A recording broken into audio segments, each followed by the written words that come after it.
नमस्कार, स्वागत है आप सभी का डीडी न्यूज में। आपके साथ इस वक्त के समाचार लेकर हाजिर हूं मैं संध्या शर्मा। आइए बुलेटिन की शुरुआत करते हैं हेडलाइंस के साथ। लैंड फॉर जॉब केस में लालू यादव समेत उनके करीबियों को झटका। दिल्ली की अदालत ने तय किए आरोप। 52 रेलवे अधिकारियों को मिली राहत।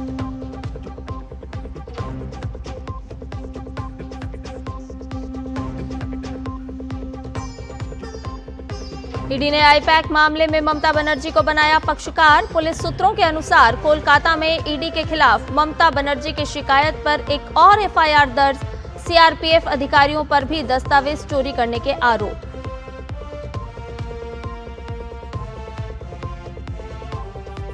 आईपैक पर छापेमारी ने बढ़ाई सरगर्मी। ईडी समेत अन्य पक्षों की अर्जी पर हाईकोर्ट में सुनवाई आज। राज्यपाल के पास भी पहुंची ममता की शिकायत।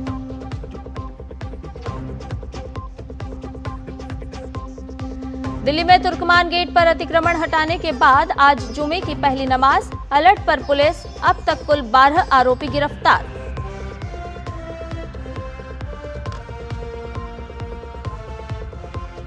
विदेश मंत्री डॉक्टर एस जयशंकर ने फ्रांस के राष्ट्रपति को पीएम मोदी की ओर से दी शुभकामनाएं।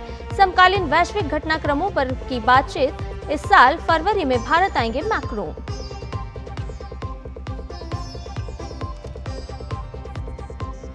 और 2026 का महिला प्रीमियर लीग आज से पहला मैच मौजूदा चैंपियन मुंबई इंडियंस और आरसीबी के बीच 5 फरवरी को वडोदरा में होगा फाइनल।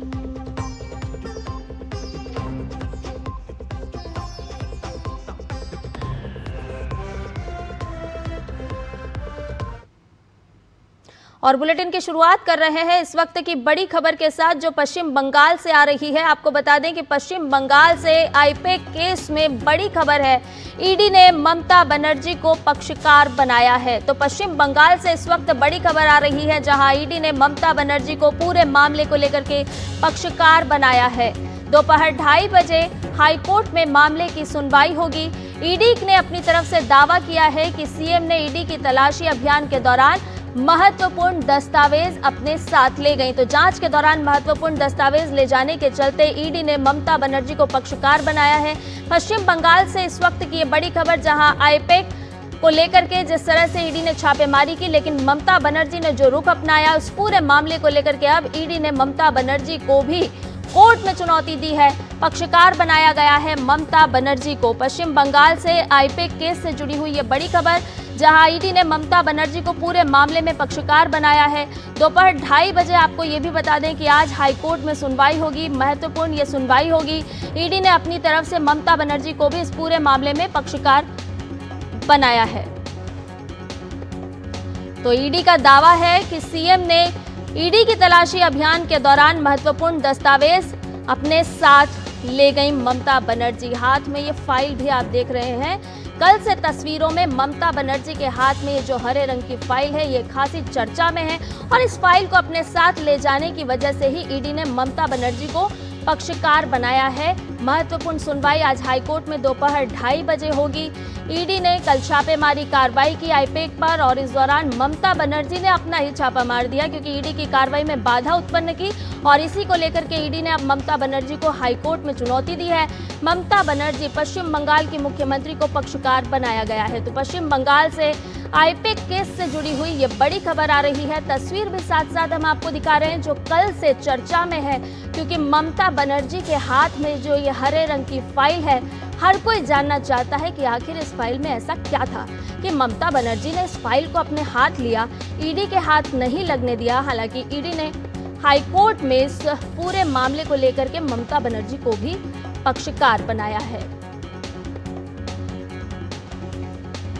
और इस पूरी खबर पर ताजा अपडेट ले लेते हैं। हमारे संवाददाता प्रसेनजीत बख्शी हमारे साथ जुड़ गए हैं। प्रसेनजीत, कल से हम देख रहे हैं ममता बनर्जी ने किस तरह से आईपैक पर ईडी की छापे मारी थी उसमें बाधा उत्पन्न करने का काम किया, लेकिन अब इस वक्त की बड़ी खबर ये भी है कि ममता बनर्जी को ईडी ने पक्षकार बनाया और हाईकोर्ट में महत्वपूर्ण सुनवाई आज 2:30 बजे होगी।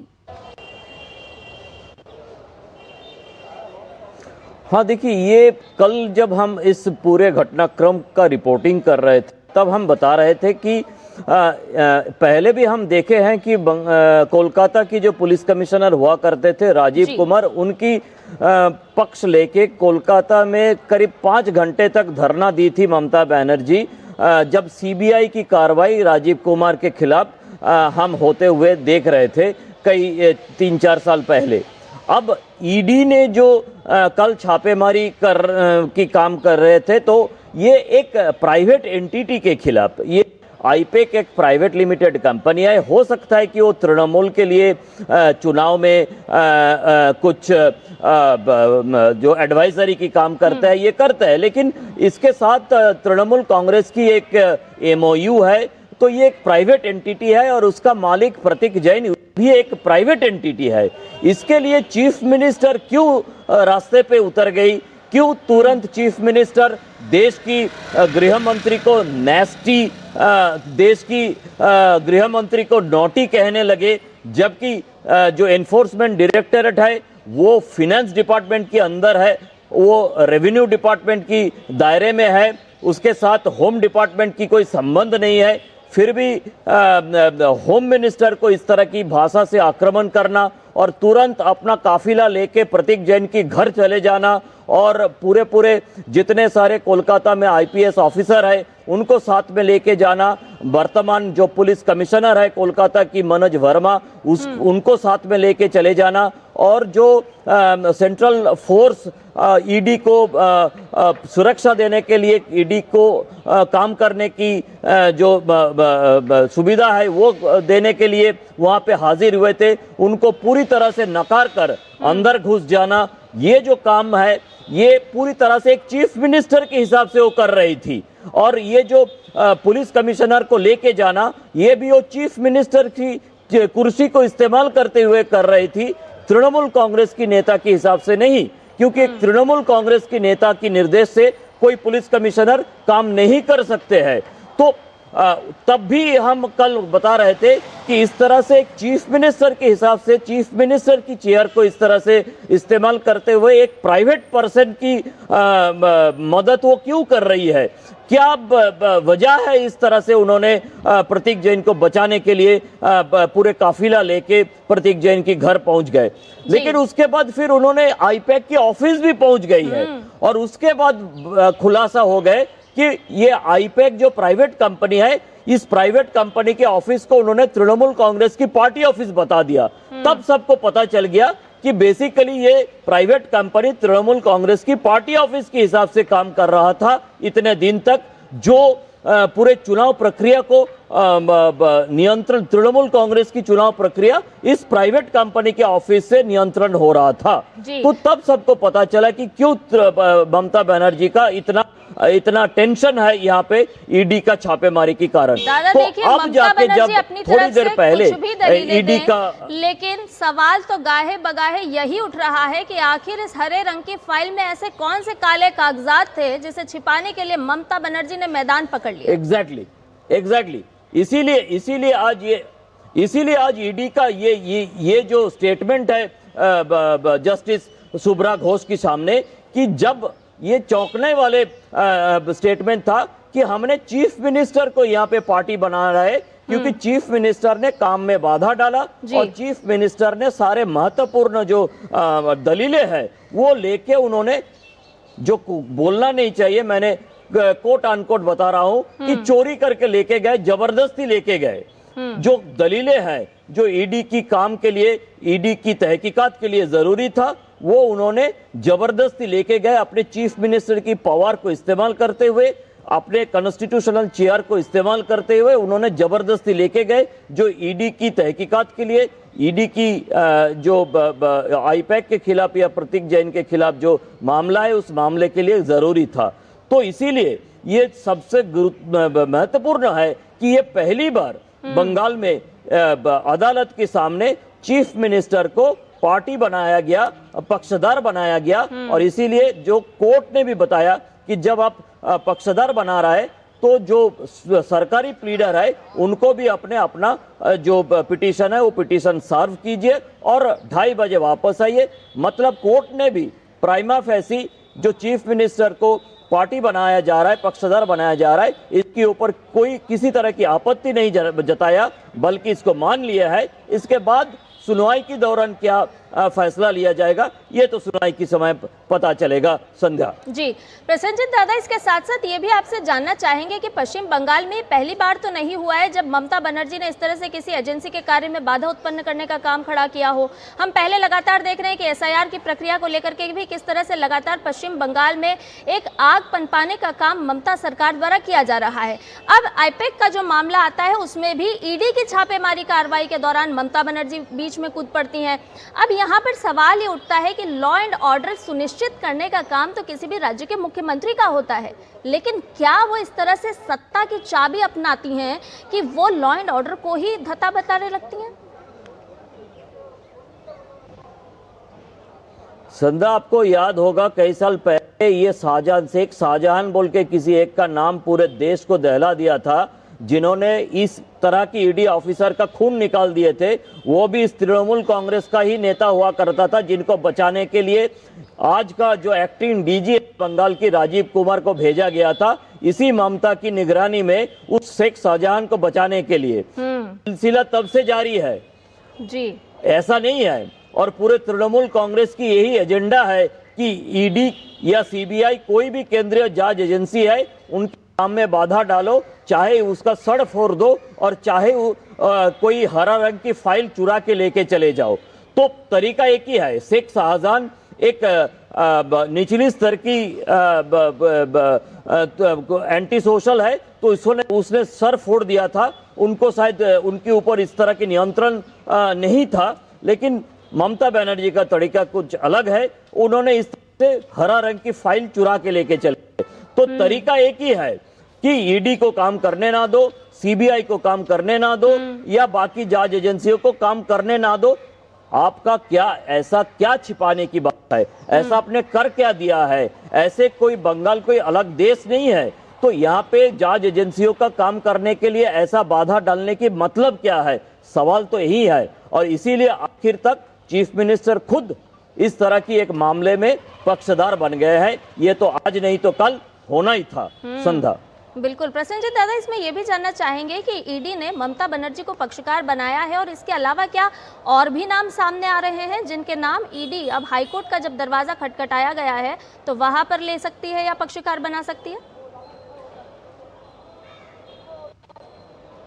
नहीं, देखिए, जब चीफ मिनिस्टर का नाम ले लिया गया है तो मान लीजिए कि पूरा ऊपर से नीचे तक सबका नाम आ गया है।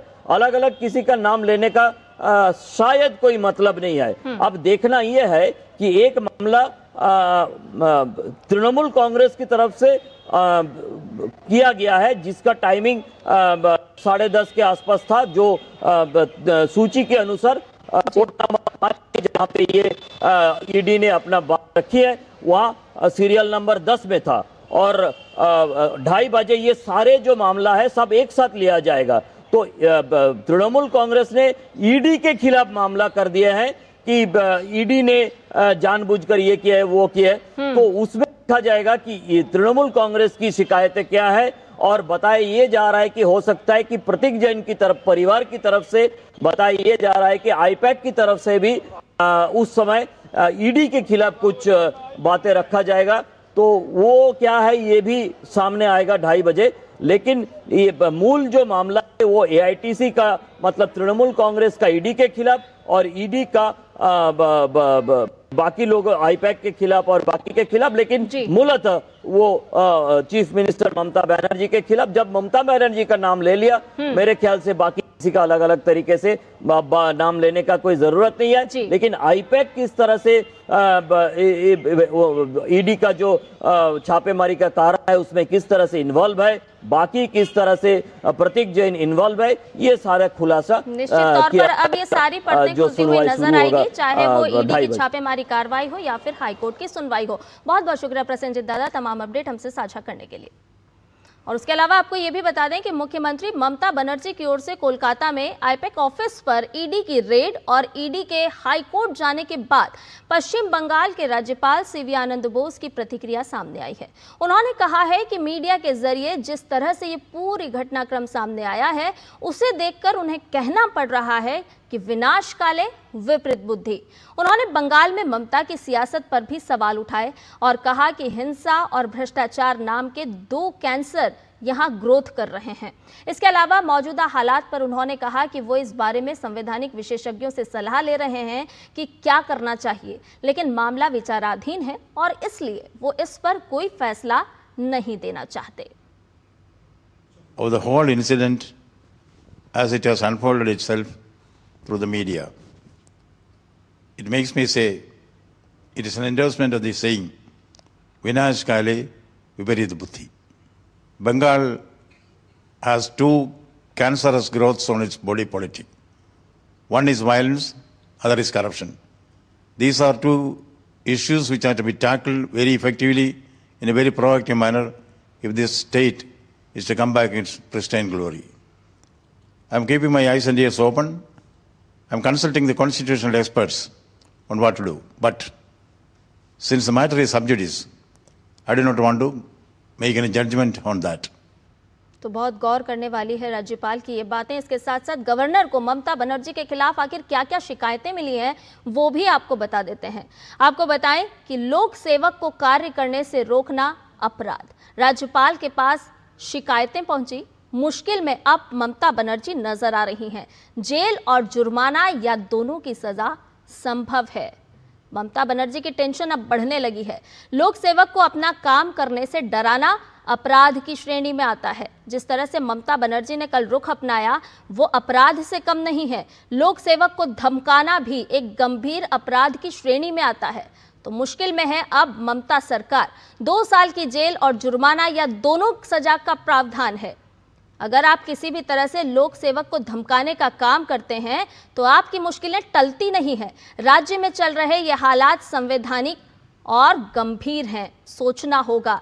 ममता बनर्जी ने संवैधानिक अधिकारों का उल्लंघन किया है। हालांकि ममता बनर्जी संवैधानिक अधिकारों का उल्लंघन कोई पहली बार नहीं कर रही हैं। कई बार ऐसे मौके आए हैं जब हमने देखा है कि पश्चिम बंगाल के हालात किस तरह से खुद ममता बनर्जी ने बिगाड़े।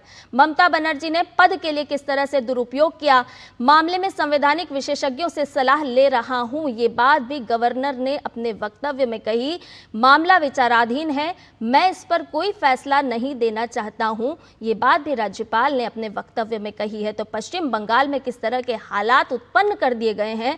ममता सरकार लगातार कटघरे में है। मामला विचाराधीन है, मैं इस पर कोई भी फैसला, किसी भी तरह का फैसला नहीं देना चाहता हूं, ये बात राज्यपाल ने कही है। लेकिन उन्होंने चिंता भी व्यक्त की है कि किस तरह से पश्चिम बंगाल के हालात हैं, किस तरह से ममता बनर्जी लगातार अपने पद का दुरुपयोग करने का काम कर रही हैं, हम सभी के सामने है। तो राज्यपाल के पास शिकायत और मुश्किल में अब ममता बनर्जी नजर आ रही हैं। ईडी ने भी पक्षकार बनाया है ममता बनर्जी को। आज हाईकोर्ट में इस पूरे मामले को लेकर के सुनवाई होगी। मामला विचाराधीन है, मैं इस पर कोई फैसला नहीं देना चाहता हूं, ये बात राज्यपाल ने अपने वक्तव्य में कही है।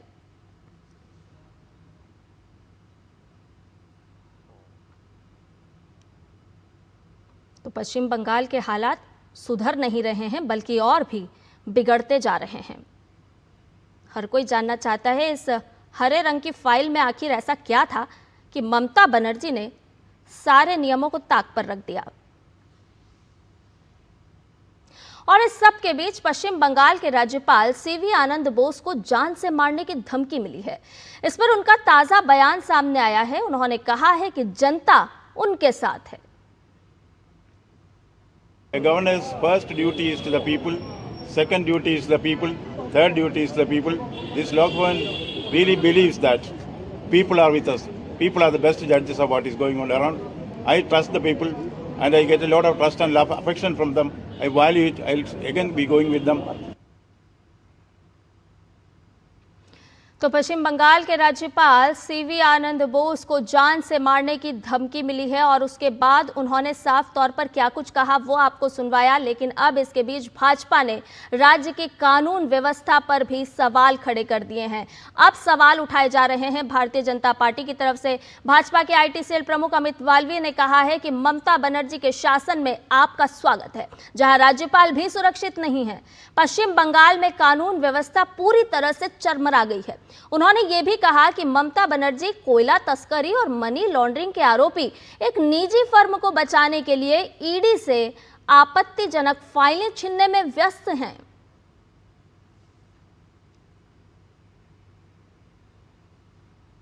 तो भारतीय जनता पार्टी भी अब इस पूरे मामले को लेकर के हमलावर है। तीखी प्रतिक्रियाएं भी अब सामने आने लगी है।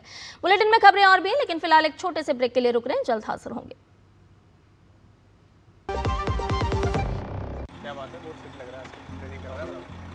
3 महीने में पैसे डबल। वाह, फास्ट और हाई रिटर्न्स भी। क्या स्कीम है? कल तो नहीं थी यहाँ। और कल होगा भी नहीं। तूने कभी 5 ओवर में डबल सेंचुरी मारी है? ऐसे स्कीम के बहकावे में आके हम धोखा खा सकते हैं। और आरबीआई कहता है अपना पैसा सुरक्षित रखो और समझदारी से निवेश करो। अगर ज्यादा रिटर्न के पीछे भागोगे तो रिस्क भी उतना ही उठाओगे। और फास्ट रिटर्न से बच के, और फास्ट बॉलिंग से भी। आरबीआई कहता है जानकार बनिए, सतर्क रहिए। मेरी पसंद, मेरी पसंद, मेरी पसंद, मेरी पसंद, हमारी पसंद, हम सबकी पसंद। मजबूत देश का मजबूत सरिया हो गया स्टील।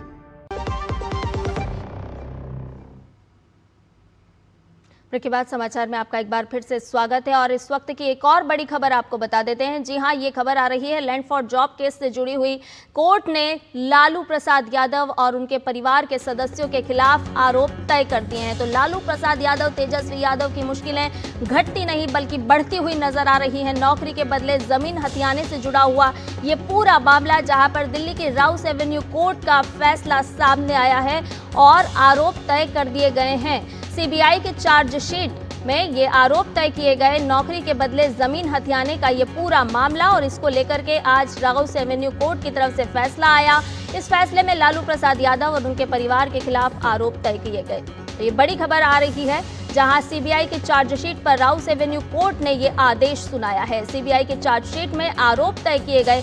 राउस एवेन्यू कोर्ट ने ये आदेश सुनाया है। रेल मंत्री रहते हुए लालू प्रसाद यादव पर ये घोटाले के तमाम आरोप लगे थे। लंबे समय से इस पूरे मामले को लेकर के सुनवाई जारी थी और आज राउस एवेन्यू कोर्ट की तरफ से ये फैसला सुनाया गया। और इस पूरी खबर पर ताज़ा अपडेट के साथ हमारे सहयोगी संवाददाता विकास सारथी हमारे साथ जुड़ गए हैं। विकास, लालू प्रसाद यादव और उनके परिवार के सदस्यों की मुश्किलें थमने का नाम नहीं ले रही है। आज राउस एवेन्यू कोर्ट की तरफ से जिस तरह का फैसला सामने आया है, तो मुश्किलें और बढ़ रही हैं क्योंकि आरोप तय हो गए। बिल्कुल, देखिए मुश्किलें बढ़ रही हैं क्योंकि वो पहले से ही याद करें फॉर्डर स्कैम में फंसे थे, उसके बाद आईआरसीटीसी स्कैम में, और अब इस मामले में भी जज ने आज ये कहा कि जो चार्जशीट है उसके आधार पर कोर्ट को ये लगता है, कोर्ट को ये शक है कि वाकई लालू प्रसाद यादव ने अपने पद का दुरुपयोग किया। मंत्री पद पर रहते हुए उन्होंने पैसे के बदले जमीन के बदले नौकरियां दी, पब्लिक एक्सचेकर को नुकसान पहुंचाया, और जो पीसी एक्ट के तहत मामले दर्ज किए गए हैं उनमें कुछ तथ्य कोर्ट को लगते हैं। इसीलिए लालू प्रसाद और अन्य जो उनके परिवार के सदस्य हैं उनकी ओर से एक याचिका दाखिल की गई थी जिसमें उनको इस केस से डिस्चार्ज करने की मांग की थी। उसको कोर्ट ने खारिज कर दिया और ये कहा कि उसके लिए कोई आधार नहीं दिखता है। तो अब अगला स्टेप ये होगा कि लालू प्रसाद यादव, उनकी पत्नी राबड़ी, बेटी मीसा, तेजस्वी, तेज प्रताप और हेमा यादव के खिलाफ इन आरोपों में आगे ट्रायल चलेगा। हालांकि जहां तक पर्सनल फ्रीडम की बात है उस पर कोई बड़ा असर नहीं पड़ेगा क्योंकि ये सभी लोग जमानत पर हैं और जब तक कोई बड़ा कारण ना हो कोर्ट इस तरह के मामलों में जमानत रद्द नहीं करती, लेकिन ट्रायल उनको फेस करना होगा। इस बीच कोर्ट ने 52 रेलवे के अधिकारियों को इस मामले से बरी कर दिया है, डिस्चार्ज कर दिया है, क्योंकि कोर्ट को लगा कि उनकी भूमिका किसी भी तरह से प्रक्रिया को इन्फ्लुएंस करने की नहीं थी। जो भी उच्च स्तर पर जो भी कार्रवाई हो रही थी वो उसको केवल इंप्लीमेंट कर रहे थे अपने आधिकारिक जो भी उनकी पोजीशन थी उसके मुताबिक। तो इसीलिए उन सभी लोगों को कोर्ट ने यहाँ पर रेलवे के उन अधिकारियों को डिस्चार्ज किया है। हालांकि रेलवे के उन वरिष्ठ अधिकारियों के खिलाफ कोर्ट ने आरोप तय किए हैं जो प्रथम दृष्टया इस साजिश का कोर्ट को हिस्सा लगे। तो अब आने वाले दिनों में लालू प्रसाद यादव और उनके परिवार के सदस्यों को इस मामले में ट्रायल फेस करना होगा। राउस एवेन्यू कोर्ट में आज सभी को व्यक्तिगत रूप से पेश होने के लिए कहा भी गया था। हालांकि लालू प्रसाद को वीसी के जरिए जुड़ने की अनुमति दे दी गई थी खराब सेहत के आधार पर। तो ये पूरी प्रक्रिया आज रही और एक और झटका लगा लालू प्रसाद यादव को लैंड फॉर जॉब मामले में। विकास, इस पूरे मामले में कोर्ट की क्या कुछ टिप्पणी सामने आई है? क्या कोर्ट ने ये माना है कि गिरोह की तरह लालू प्रसाद यादव या उनके परिवार के लोग जो हैं वो लैंड फॉर जॉब के मामले को लेकर के काम कर रहे थे?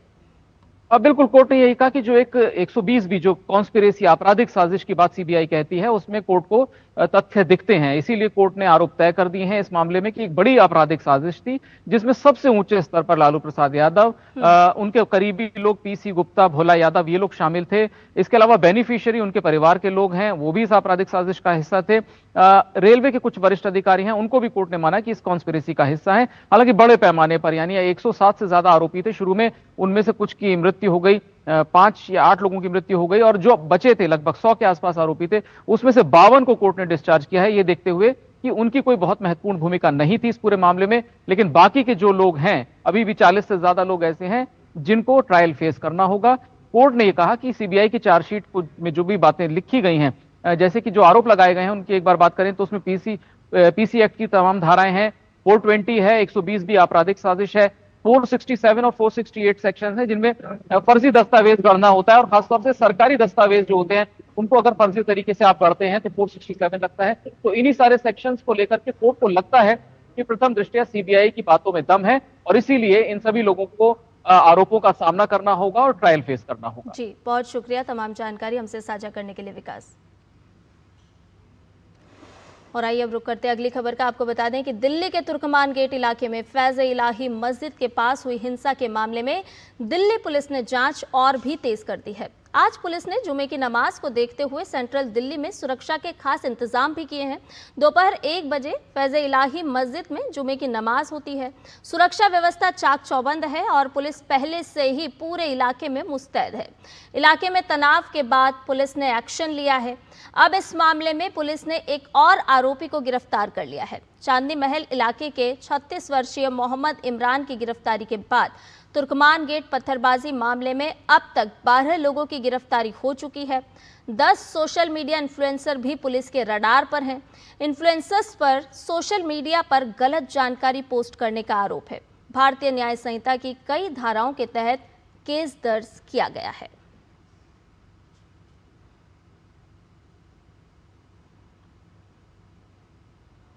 तो तुर्कमान गेट पत्थरबाजी मामले में अब तक 12 लोगों को गिरफ्तार किया जा चुका है।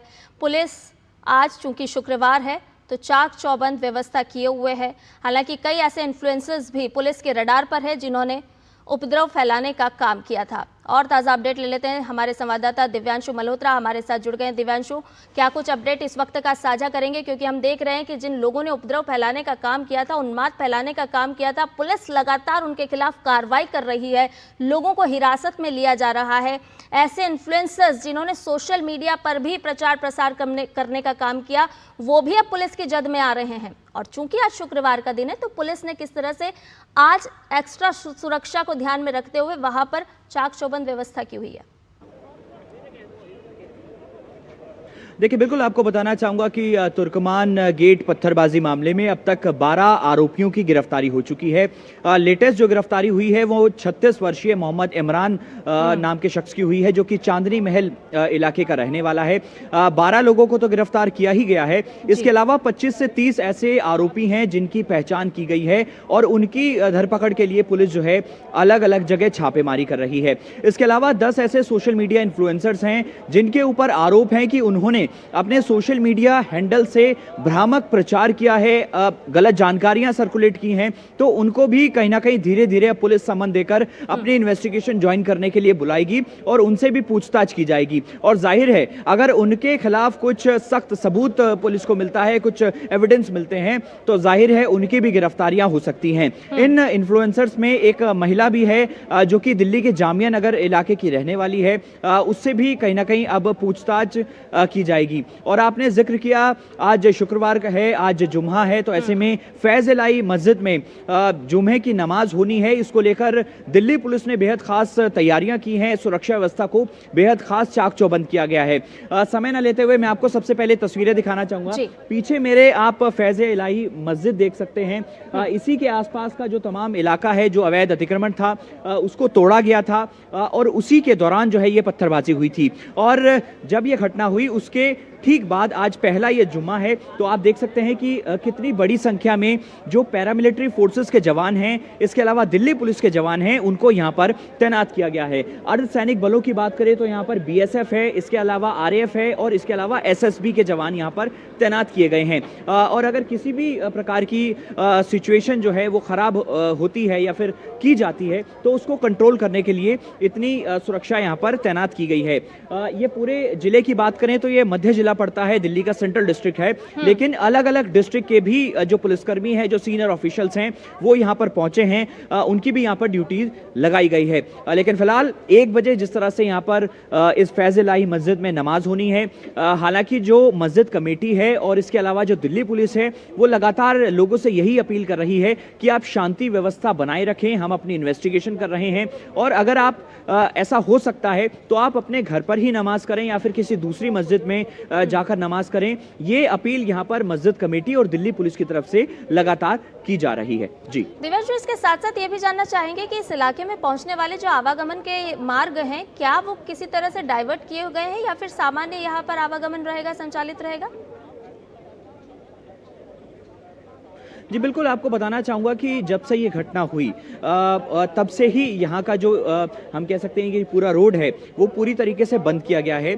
जो रणजीत सिंह फ्लाईओवर की तरफ से रोड आती है रामलीला मैदान पे, जो कि वहाँ पर एक बैरिकेड किया हुआ है और उसके आगे जो है आने की अनुमति नहीं है। तो ये हम एक सर्कल हम कह सकते हैं कि जो कि पूरी तरीके से बंद किया गया है। जिस जगह मैं यहाँ पर जिस जगह इस वक्त मैं खड़ा हूँ, यहाँ पर आम दिनों में जो ट्रैफिक है वो काफ़ी ज़्यादा रहता है, लेकिन जिस तरीके से ये घटना हुई उसके बाद ये पूरी जो रोड है इसको पूरी तरीके से बंद किया गया है। उम्मीद है कि चीज़ें अगले 1-2 दिनों में सामान्य होगी और वापस जो ट्रैफिक व्यवस्था है वो जो है पटरी पर आएगी। जी बहुत बहुत शुक्रिया दिव्यांशु, तमाम अपडेट हमसे साझा करने के लिए।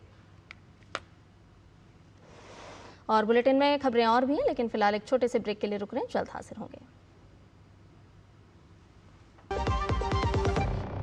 टिंग टिंग, आपके लिए एक फेस्टिवल ऑफर है। QR कोड स्कैन करो, UPI पिन डालो और 10,000 रुपए आपके बैंक अकाउंट में। पिन डालूंगा तो पैसा खट से आएगा नहीं, झट से कट जाएगा। मैं मूर्ख नहीं हूँ। आलिया, UPI कहता है UPI पिन पैसे भेजने के लिए होता है, पाने के लिए नहीं। इस बात को याद रखें और कहें मैं मूर्ख नहीं।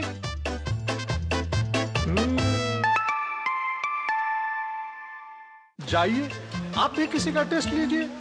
जब धरती चीर कर निकलता है लोहे का पत्थर और मिलता है मोंगिया के जोश से, फिर तपता है, पिघलता है और बनता है फौलाद। अब होता है सरिया सारी खूबियों के साथ।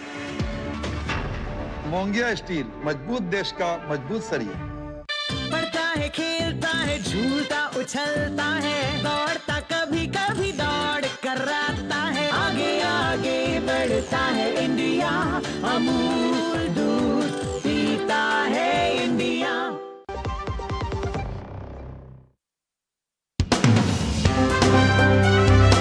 इस बदलाव के वाहक बने प्रधानमंत्री नरेंद्र मोदी और उसके साथ कदमताल करती हुई योगी आदित्यनाथ की प्रभावोत्पादक और जमीनी निर्णायक कार्यशैली। उत्तर प्रदेश अपने आप को ऐसे एक राज्य में शुमार किया है जो पिछले 8 वर्षों में न सिर्फ अपनी GDP को 2 गुने से अधिक बढ़ाया है, बल्कि पर कैपिटा इनकम को भी 2 गुना से अधिक बढ़ाया है।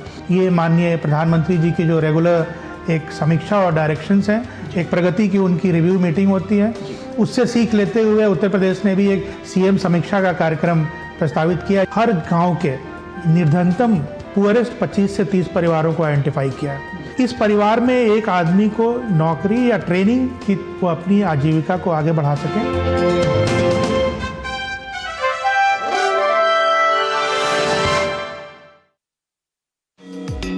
कहीं ले स्पेसक्राफ्ट के जरिए आर्थिक स्वतंत्रता हासिल करती महिलाएं तो कहीं पारंपरिक कला को बनाया जिंदगी बदलने का जरिया। मिलवाएंगे आपको मणिपुर के एक ऐसे युवा से जिन्होंने सौर ऊर्जा से पूरे गांव को कर दिया रोशन। तो बात होगी बारामूला के स्थानीय लोगों, पुरातत्वविदों और शोधकर्ताओं की कोशिशों की भी, जिनकी कोशिशों से एक गौरवशाली इतिहास आया सामने। कहानियां जिनका जिक्र प्रधानमंत्री नरेंद्र मोदी ने मन की बात कार्यक्रम में किया।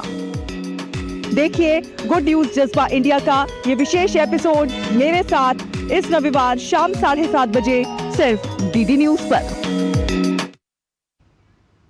और ब्रेक के बाद समाचार में आपका एक बार फिर से स्वागत है। और लगातार जिस तरह से हम आपको बता रहे हैं कि पश्चिम बंगाल में एक के बाद एक घटनाक्रम सामने आते जा रहे हैं। ईडी ने जिस तरह से कार्रवाई की, छापेमारी के लिए आईपेक पर पहुंची थी ईडी की टीम, लेकिन उसके बाद जिस तरह से पश्चिम बंगाल में एक बार फिर सियासत गरमाई है, लगातार एक के बाद एक अपडेट सामने आ रहे हैं। हाईकोर्ट का भी रुख किया है ईडी ने, वहीं दूसरी तरफ से ममता बनर्जी ने भी हाईकोर्ट का रुख किया है। तमाम अपडेट इस वक्त निकल के सामने आ रहे हैं।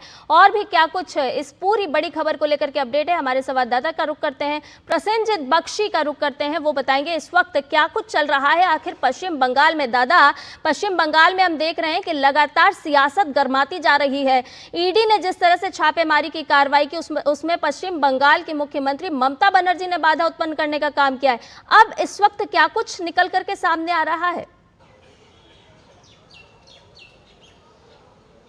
संधा होना जी दादा। संधा ये डीडी न्यूज के लिए, डीडी न्यूज का पूरे दर्शकों के लिए, पूरे देश के लिए एक्सक्लूसिव है। मेरे मोबाइल पे अभी ईडी का जो पिटीशन है, पिटीशन पूरे देश के लिए, मैं दोबारा बताता हूँ, पूरे देश के लिए, डीडी का दर्शकों के लिए ये एक्सक्लूसिव है। ईडी का पिटीशन मेरे मोबाइल पे है, जहां पे लिखा हुआ है, जो अब तक मैं कह रहा था, जहां पे स्पष्ट लिखा हुआ है, ये एक्सक्लूसिव है, एक्सक्लूसिव के हिसाब से हम चला सकते हैं। फोर्सेबल थेफ्ट, जबरदस्ती चोरी किया गया है। ममता बनर्जी ने जबरदस्ती चोरी किए हैं। Forcible theft and illegal removal of digital device, बेआईनी तरीके से डिजिटल डिवाइस एंड डॉक्यूमेंट और डिजिटल डिवाइस रिमूव किया गया है ममता बनर्जी की तरफ से। Forcible theft and illegal removal of digital device and documents, ये पॉइंट बी है, जो मैं बाद में प्रिंट करके तुरंत आया मेरे पास। अभी तक प्रिंट करने की, ये हाईकोर्ट एरिया में प्रिंट करने की काफी जगह है जी। यहाँ पे लिखा गया है, for that during lawful search proceedings, digital devices, electronic storage media and key incriminating documents were forcefully removed, seized away, concealed and stolen from lawful custody of ED officers by the Honorable Chief Minister. Just imagine, by the Honorable Chief Minister with the aid of State Police. Number 5, for that such acts amount to theft of evidence, criminal trespass, destruction and concealment of material evidence, striking at the integrity of the criminal justice system. भयंकर भाषा में ED की तरफ से ये petition डाला गया है। For that digital evidence once accessed or tampered with stands irreversibly compromised, thereby necessitating urgent judicial intervention. अब समझ लीजिए कि क्या भयंकर भाषा में ईडी की तरफ से ये पिटीशन ऑनरेबल कोर्ट के सामने रखा गया है। यहाँ पे दोबारा मैं बता दूं कि जो हेडलाइन रखा गया है, forcible theft and illegal removal of digital device and documents, उसके दायरे में 4, 5 और 6 ये पॉइंट, मैंने मतलब ये कंटिन्यूएशन है। आगे complete subversion of rule of law caused by the political executive, ये एक के बाद वो पॉइंट ए था, उसके अंदर 1, 2, 3 पॉइंट है। इसके बाद बी है, बी में forcible theft and illegal removal of digital devices and documents, जिसमें चीफ मिनिस्टर बोल के बोला गया है। अच्छा, इसमें मैं और भी बताऊं कि किसका किसका नाम, जो पहले आप पूछ रही थी जी। उसमें किसका किसका नाम लिया गया, सिर्फ चीफ मिनिस्टर का नहीं है, सिर्फ चीफ मिनिस्टर का। आप जरा मुझे 2 सेकंड टाइम दीजिए, बिल्कुल मैं बाकी किसका किसका नाम लिया गया ये मैं बताता हूं। हाँ, एक नंबर पे naturally the state of West Bengal through the home and hill affairs department, नवान्न, the state secretariat, 325 Sarat Chatterjee road, Shibpur, Mandirtala, Howrah 1। Number 2, Miss Mamata Banerjee, the Honorable Chief Minister of State of West Bengal, having office of Nabanno, 14th floor, 325 Sharad Chatterjee Road, Mandirtola, Shivpur, Howrah, 7th pin code number. Number 3, the Director General of Police West Bengal, having office of Bhavani Bhavan, so. Number 4, Shri Manoj Kumar Verma, मैंने बता रहा था कि Kolkata police की जो commissioner है उनको लेके पहुंच गई थी Mamata, IPS the commissioner of police Kolkata having office so and so. Number 5, Shri Priyabrata Roy, IPS deputy commissioner of police south Kolkata. ये भी मैंने बताया था कि south Kolkata police commissioner deputy police commissioner को लेके पहुंची थी, जहां पे प्रतीक जैन का घर है वहां पे। मतलब ये तृणमूल कांग्रेस नेता के हिसाब से ममता बनर्जी नहीं गई थी, वो चीफ मिनिस्टर के हिसाब से गई थी। और नंबर 6, सेंट्रल ब्यूरो ऑफ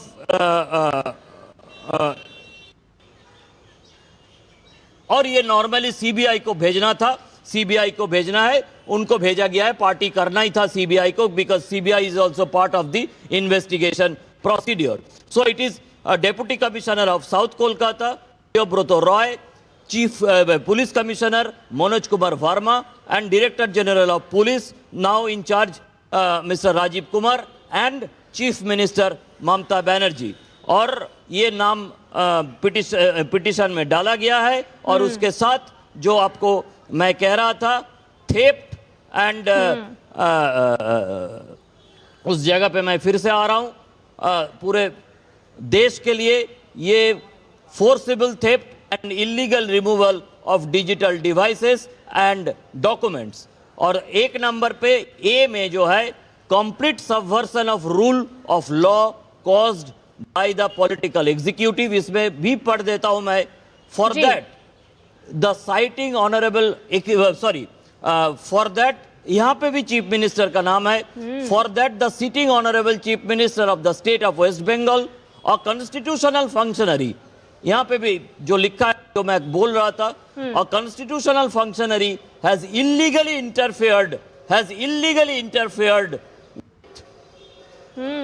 यानी कि दादा एक बात तो साफ है कि ईडी ने सिर्फ जांच में रुकावट को लेकर के ही बात नहीं कही है, बल्कि तमाम दस्तावेज चोरी करने की बात, डिजिटल डिवाइस चोरी करने की बात, ममता बनर्जी को जिस तरह से पक्षकार बनाया गया है, तो अपनी याचिका में बिंदुवार तमाम बातों को शामिल किया गया है। संध्या, मैं कोट अनकोट चोरी कह रहा था, यहाँ पे तो सिर्फ सीधी तरह से चोरी कह दिया गया, यहाँ पे तो सीधी तरह से चोरी कह दिया गया। और has illegally interfered with and obstructed lawful search and seizure proceedings conducted by officers of the Enforcement Directorate under the PMLA 2002. Number 2, for that such interference constitutes a direct assault on the independent powers of statutory investigating agency under the PMLA and subverts the rule of law. And number 3, for that when the political executive uses state machinery to obstruct investigation, the rule of law ceases to operate, warranting immediate interference by constitutional courts. इससे ज्यादा strong and क्या हो सकता है जो ED की तरफ से कोर्ट के सामने पिटीशन रखा गया है? बिल्कुल बिल्कुल दादा, अब देखना होगा कि हाईकोर्ट में जब ईडी अपना पक्ष रखेगी तो क्या कुछ दलीलें निकल करके सामने आती है। बहुत बहुत शुक्रिया दादा तमाम जानकारी हमसे साझा करने के लिए। आइए रुक करते हैं अगली खबर का। आपको बता दें कि प्रधानमंत्री नरेंद्र मोदी ने सत्ता में आने के बाद लंबित परियोजनाओं के काम में तेजी लाने और उन्हें जल्द से जल्द पूरा करने के लिए प्रगति नाम से एक पहल की शुरुआत की। इसका मकसद था प्रोजेक्ट्स में देरी की वजहों का पता लगाकर उसका समाधान निकालना। और आपको बता दें कि इस वक्त INDMS के कार्यक्रम की शुरुआत कर रहे हैं गृह मंत्री अमित शाह। आपको सीधा लिए चलते हैं। आज लोकार्पण हो रहा है। निश्चित रूप से ये प्रणाली से आने वाले दिनों में देश में आतंकवादी घटनाओं का, चाहे वो किसी भी प्रकार की आतंकवादी घटना हो, जहां पर विस्फोटक का उपयोग हुआ है, विस्फोट हुआ है, आईईडी का उपयोग हुआ है, वो सभी के इन्वेस्टिगेशन करते हुए एनालिसिस के लिए और आने वाले दिनों में बचावात्मक उपाय करने के लिए भी ये डेटा एक प्रकार से नए कवच का काम करेगा, इसका मुझे विश्वास है। गृह विभाग ने विगत वर्षों में अनेक प्रकार के डेटा सृजित भी किए हैं और अब अलग अलग साइलोज में पड़े हुए वो डेटा एक दूसरे के साथ बात कर पाए, इस प्रकार का और उनके विश्लेषण के लिए आर्टिफिशियल इंटेलिजेंस का उपयोग कर एक सॉफ्टवेयर बनाने का भी हम प्रयास कर रहे हैं। मुझे विश्वास है कि NIDMS का ये जो आज शुरुआत हो रही है उससे ये प्रक्रिया में गति आएगी और देश को आतंकवाद से सुरक्षित बनाने में एक महत्वपूर्ण पड़ाव हम पार कर पाएंगे। NSG हमारे देश की आंतरिक सुरक्षा का एक मजबूत स्तंभ है। NSG के जवानों की वीरता, अद्वितीय कौशल और समर्पण एक प्रकार से हमारे देश के नागरिकों को चैन की नींद सोने का एक कारण बनी हुई है। कहीं पर भी हमला होता हो, उसका सटीक जवाब देना हो, एंटी हाईजैक ऑपरेशंस के लिए निरंतर तैयारी कर अपनी फोर्स को चुस्त दुरुस्त रखना हो, बम डिस्पोजल के ऑपरेशन हो, हर चुनौती में NSG ने परफॉर्म भी किया है और परिणाम भी लाए हैं। आज NIDMS की शुरुआत हो रही है। इससे एक प्रकार से NIA, देश भर की ATS और देश भर की पुलिस और सभी CAPF, ये सभी को एक बृहद प्रकार का डेटा ऑनलाइन उपलब्ध होगा जो 2 वे होगा। कोई भी जगह पे हुए विस्फोट को आप ये डेटा के अंदर, डेटा स्टोरेज के अंदर इंक्लूड भी कर पाएंगे और डेटा का उपयोग कर हर राज्य में कहीं पर भी जरूरत पड़े इसके इन्वेस्टिगेशन के लिए भी यहां से अनेक प्रकार के गाइडेंस मिलेंगे, प्रोसिक्यूशन तक के गाइडेंस मिलेंगे। NSG के पास जो डेटाबेस है बम विस्फोटों का, उसमें 1999 से सभी बम संबंधी डेटा यहां पर उपलब्ध है और अब इसकी पैटर्न, इसकी MO और आने वाले दिनों में उपयोग में लिए गए विस्फोटक के गुणात्मक विश्लेषण को भी ये डेटा से देश भर की पुलिस उपलब्ध कर पाएगी। घटनाओं की आपसी लिंकिंग MO के आधार पर, सर्किट पद्धति के आधार पर और समग्र प्रवृत्तियों को उसके ट्रेंड से समझने में इससे एक बहुत बड़ी सहायता मिलेगी। NIDMS एक सुरक्षित राष्ट्रीय डिजिटल प्लेटफॉर्म है जिसके माध्यम से देश भर के बम विस्फोटों के सटीक एनालिसिस को संगठित करना, संकलित करना, मानकीकृत संयोजन करना और सुरक्षित तरीके से इसको सबके साथ साझा करना, ये प्रक्रिया NIDMS से एक प्रकार से मजबूती के साथ प्रस्तापित होगी।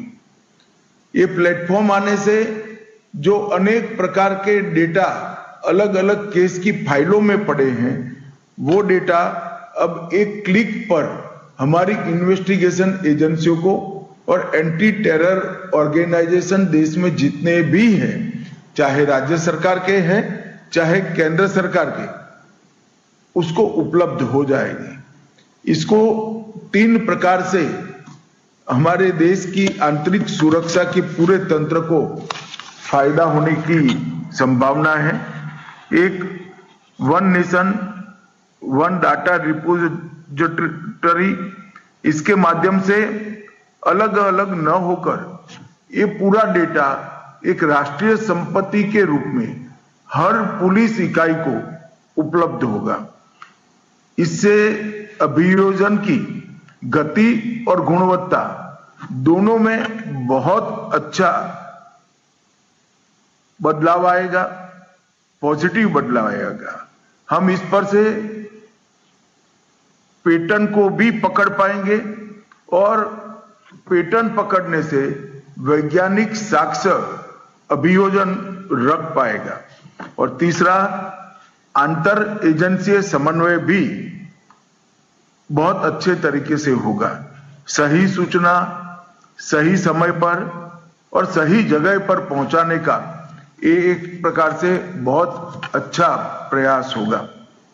मित्रों, NSG भारत की विश्व स्तरीय जीरो एरर फोर्स है। NSG 84 में बनी तब से अब तक निरंतर, चाहे कोई घटना हो या न हो, दुनिया भर की आतंकी घटनाओं का विश्लेषण कर कर NSG ने अपने आप को किसी भी प्रकार की घटना के लिए तैयार कर लिया है। आतंकरोधी गतिविधियां, विमान हाईजैक रोधी अभियान, बम को निष्क्रिय करने की एक सुंदर प्रणाली और अब इसका डेटा सभी एजेंसियों के साथ साझा करने का प्लेटफॉर्म बनाना, ये बहुत महत्वपूर्ण कार्य NSG कर रही है। और कई बार अपने पराक्रम के लिए हर स्तर पर NSG के अधिकारियों को, NSG के लड़ाकों को कई चक्र मिले हैं। 3 अशोक चक्र, 2 कीर्ति चक्र, 3 शौर्य चक्र, 10 पुलिस पदक और 44 सेना पदक से हमने अलग अलग समय पर घटनाओं में वीरता दिखाने के लिए NSG के ऑफिसर्स और जवानों को सम्मानित किया जा चुका है। ये 4 दशक में हमने लगातार बदलते परिदृश्य के साथ साथ NSG को बदलने की भी प्रक्रिया जारी रखी है। NSG के क्षेत्रीय अब अलग अलग हिस्सों में कार्यरत है। मुंबई, चेन्नई, कोलकाता, हैदराबाद, अहमदाबाद और अब अयोध्या में भी एक नया हब बन रहा है। इससे NSG की पहुंचने की जो समय की मर्यादा थी, इसको काफी हद तक हम कंट्रोल करने में सफल हो गए। ये सभी हब एक्टिव होने के बाद, अयोध्या का हब एक्टिव होने के बाद, देश के किसी भी कोने में 1-1.5 घंटे में ही NSG आपात स्थिति में पहुंच सकती है। दिल्ली में स्पेशल एक्शन ग्रुप्स हैं जो काउंटर टेररिज्म और एंटी हाईजैकिंग ग्रुप के रूप में प्रस्तापित किए गए हैं। एक प्रकार से 365 दिन 24 घंटे NSG ऑन टोज रहती हैं और इसका फायदा निश्चित रूप से देश को हुआ है। विगत 6 साल में नरेंद्र मोदी जी की सरकार बनने के बाद जो लगातार प्रयास 14 से शुरू हुए, इसमें विगत 6 साल में हमने अनेक प्रकार के डेटा जनरेट कर एकत्रित करने का काम किया है। लगभग देश के 100% police station 17,741 police station CCTNS से जुड़े हुए हैं। उनका ऑनलाइन डेटा उपलब्ध हो जाता है। ICJS 2 one data one entry के सिद्धांत पर next step data sharing system के रूप में उभर रहा है।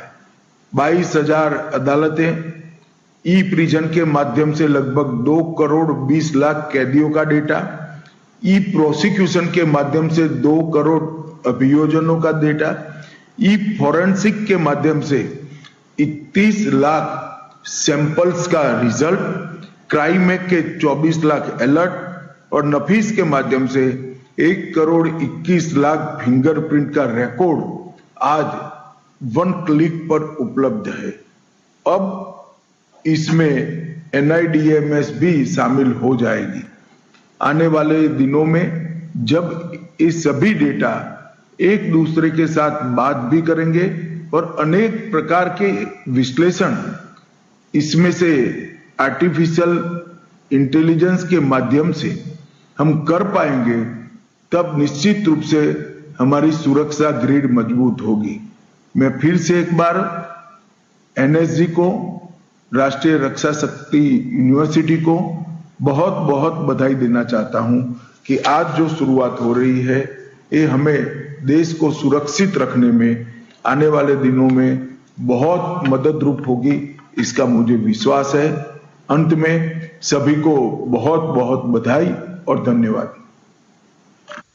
तो आज NIDMS प्लेटफॉर्म की शुरुआत गृह मंत्री अमित शाह ने की और उसके दौरान उन्होंने अपने संबोधन में साफ तौर पर कहा कि किस तरह से डेटा कवच के तौर पर काम करेगा। उन्होंने बताया कि तमाम राज्यों के साथ साथ किस तरह से ये पुलिस फोर्स की भी मदद करता हुआ प्लेटफॉर्म नजर आएगा। उन्होंने AI तकनीक का भी जिक्र किया। उन्होंने कहा कि AI की मदद से नए सॉफ्टवेयर भी तैयार किए जा रहे हैं और देश को आतंकवाद से किस तरह से सुरक्षित रखा जा सकता है, उसी कड़ी में ये तमाम कदम उठाए जा रहे हैं। समाचार में फिलहाल के लिए इतना ही। मुझे दीजिए इजाजत। नमस्कार।